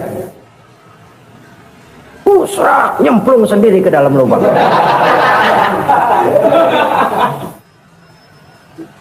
Nabi terus berlalu. Ini terjadi keanehan. Jatuh ke lubang yang dia gali itu sebenarnya nggak terlalu dalam ya, antara 3-4 meteran lah. Tolong saya jatuh ke lubang ini. Datanglah pelayan-pelayannya itu. Angkat saya dari sini. Oh, yang ngulurin tambang. Satu gulung, belum juga nyampe itu tambang. Kurang, beli lagi ke warung. Sambung, ulur lagi, nggak juga bisa sampai. Wah, ini kerjaan Muhammad ini. Tolong, siapa salah seorang kamu ke rumah Muhammad, kasih tahu encangnya kecebur. Minta ditolongin. Sampaikan kepada Rasul. Kenapa? pamanmu jatuh ke lubang, Muhammad minta tolong diangkatin, tambang udah nyambung-nyambung nggak nyampe juga. Ya nanti saya datang, saya tolong. Coba nyata-nyata orang berniat jahat mau mencelakakan dia, datang dia menolong. Ini yang disebut air tuba dibalas air susu, ya ini bukan sebaliknya. Air tuba dibalas air susu. Paman kecebur ya? Iya Muhammad, tolong ini. Pegang tangan saya. Nabi ulurkan tangannya, nyampe, dipegang oleh Abu Jahal, diangkat ke atas. Sampai atas, apa kata Abu Jahal? Sihirmu memang hebat Muhammad. Udah ditolongin dikata sihir. Yang enak kita kemplang kan itu orang begitu. Urusan apa? Tapi inilah akhlak. Kalau bisa kamu bersilaturahmilah dengan orang yang marah kepadamu sekalipun. Orang marah kita tetap baik. So, kalau kita berbuat baik sama orang yang memang baik, rasanya sih biasa-biasa aja.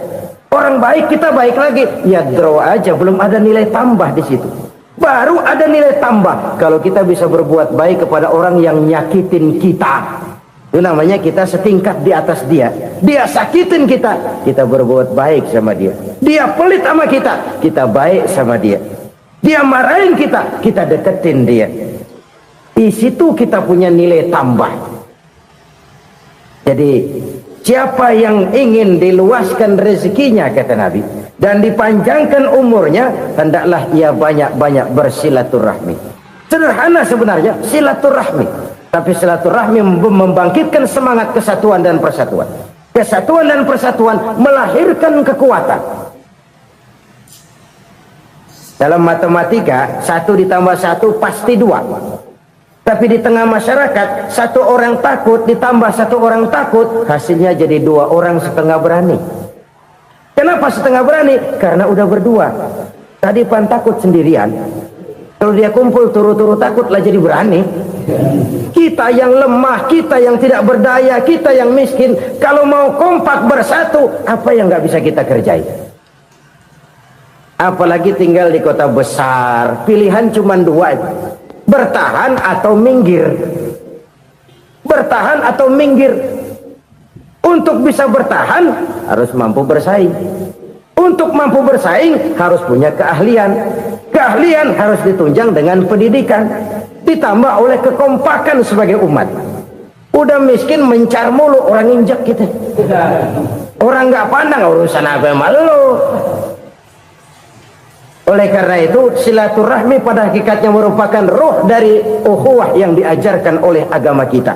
Bagaimana Islam menyelamatkan masyarakat manusia dari ras diskriminasi, mengikat manusia, dan tidak ada persaudaraan yang lebih indah selain persaudaraan yang diikat dengan nilai-nilai akidah. Sepanjang orang di jalan Allah, itulah saudara kita. Keluar dia dari jalan Allah, selesailah persaudaraan sampai di situ. Karena itu, kalau ingin menyimpan sesuatu di surga, banyaklah bersilaturahmi.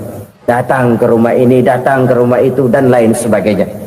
Itu simpanan kita di akhirat nanti. Ini yang ketiga.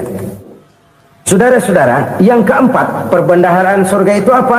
Wa qawlu la hawla wa la quwwata illa billah. Ucapan la hawla wa la quwwata illa billah. Ibadah kan ada yang berat, modalnya besar. Bangun masjid berat, modalnya besar. Bangun rumah sakit berat, modalnya besar. Ada ibadah yang berat tapi modalnya ringan. Misalnya puasa. Puasa itu berat, mengendalikan nafsu.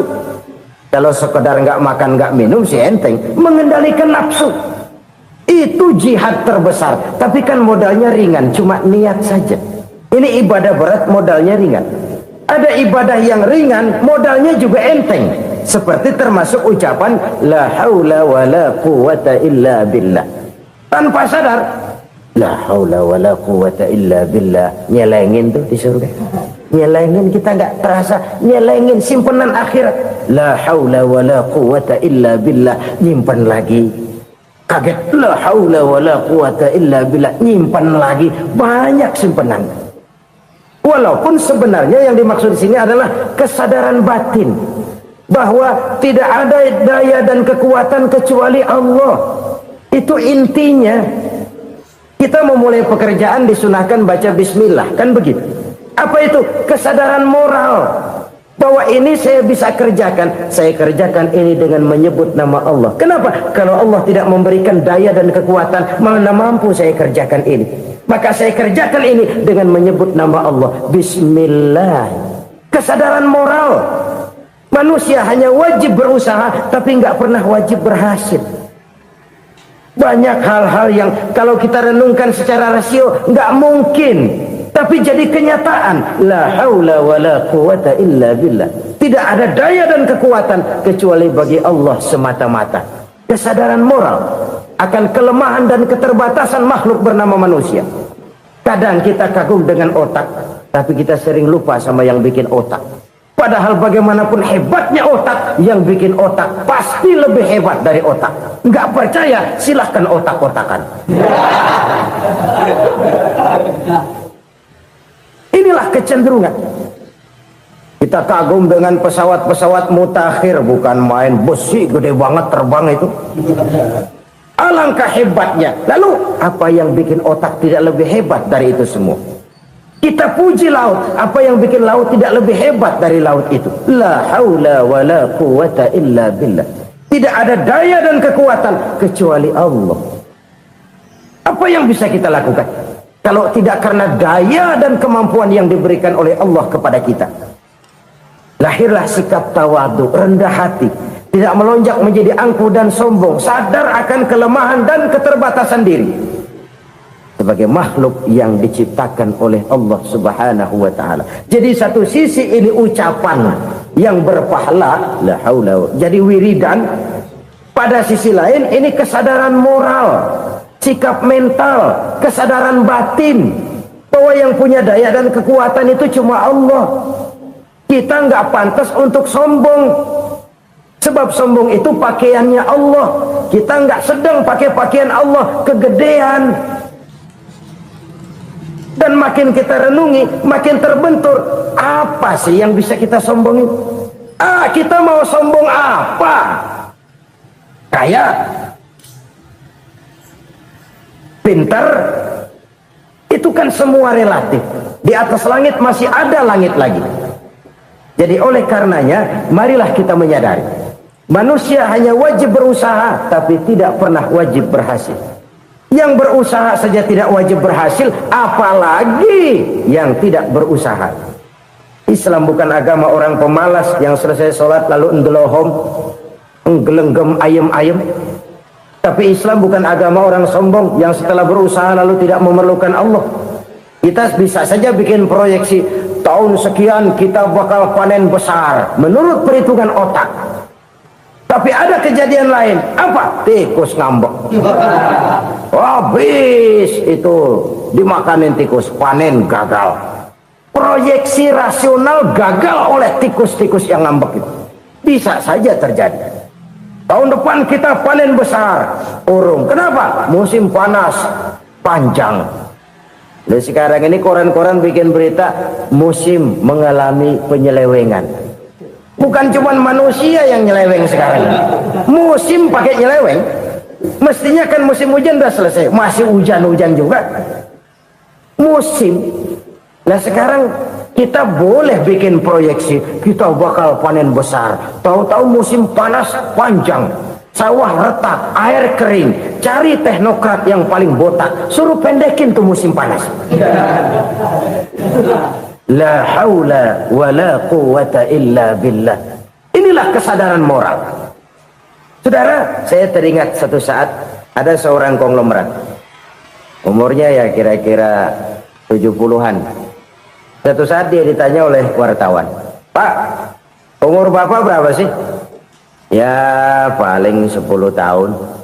10 tahun? 10 tahun? Anak Bapak berapa orang? Satu saja? Satu. Harta Bapak berapa? Ya paling-paling bangsa 7 juta kali. 7 juta? Iya. Pak, kenapa Bapak bohongi saya? Bapak punya buku biografi. Koran-koran, majalah-majalah banyak memuat cerita riwayat hidup Bapak. Saya tahu umur Bapak 70. Kenapa bilang cuma 7 tahun? Saya tahu anak Bapak 8. Kenapa cuma bilang 1? Saya tahu harta Bapak miliaran, mungkin triliunan. Pabrik di mana-mana, bank di mana-mana. Kenapa bilang uang Bapak cuma 7 juta? Nah, kata si konglomerat tadi, kamu benar nak, kamu benar. Umur saya kalau jumlahnya memang 70 nak. Cuman ingat-ingat saya, baru 7 tahun terakhir ini saya sujud. Baru 7 tahun terakhir ini saya berusaha dekat dengan Allah. Saya laksanakan perintahnya, saya jauhi larangannya. 7 tahun inilah rasanya yang ada nilainya di hadapan Allah. Yang 63 tahun matong, kelabu, kelem umur gue. Habis untuk maksiat, untuk munkarat. Maka ketika ditanya tadi, umur saya 7 tahun itu. Oh begitu Pak. Oh iya. Lalu anak Pak, anak Bapak kan 8. Kenapa bilang cuma 1?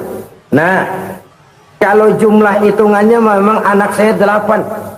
Tapi dari 8 orang ini rasanya cuma 1 nih yang bakal jadi buah hati, belahan jantung, pelanjut cerita, penerus sejarah, bakal jadi anak soleh yang akan mendoakan saya. Cuma 1 rasanya anak saya ini yang bakal jadi buah hati saya, besar-besaran saya, yang akan mendoakan di kubur saya, yang akan mendoakan di akhirat saya. Yang 7 orang mana, masya Allah, yang satu tenggeng, yang satu nyekek botol mulu, yang itu nggak karu-karuan. Makanya saya bilang 1 anak saya yang akan bisa mendoakan saya. Oh begitu Pak. Iya. Nah harta Pak, harta Bapak kan triliunan. Pabrik Bapak di mana-mana. Uang Bapak hampir di tiap bank-bank besar. Kenapa bilang cuma 7 juta? Betul kau nak. Harta saya kalau jumlahnya memang miliaran, triliunan mungkin. Tapi yang saya ingat baru 7 juta tuh yang saya belanjakan di jalan Allah. Saya nyumbang masjid, saya santuni yatim piatu, saya bantu pembangunan pesantren, saya bantu pembangunan rumah sakit Islam. Itu yang akan saya bawa pulang ke akhirat, yang 7 juta itu. Yang triliunan itu nanti akan diperebutkan oleh anak-anak saya sebagai waris saya. Jadi harta saya 7 juta itu yang bakal nemenin saya di akhirat, yang akan saya bawa pulang jadi teman saya.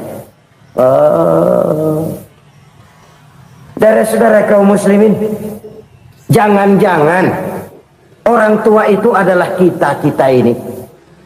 Jangan-jangan kita-kita ini adalah orang tua itu. Jangan-jangan itu potret dari diri kita masing-masing. Dari sekian umur yang diberikan Allah, berapa tahun yang ada nilainya di hadapan Allah?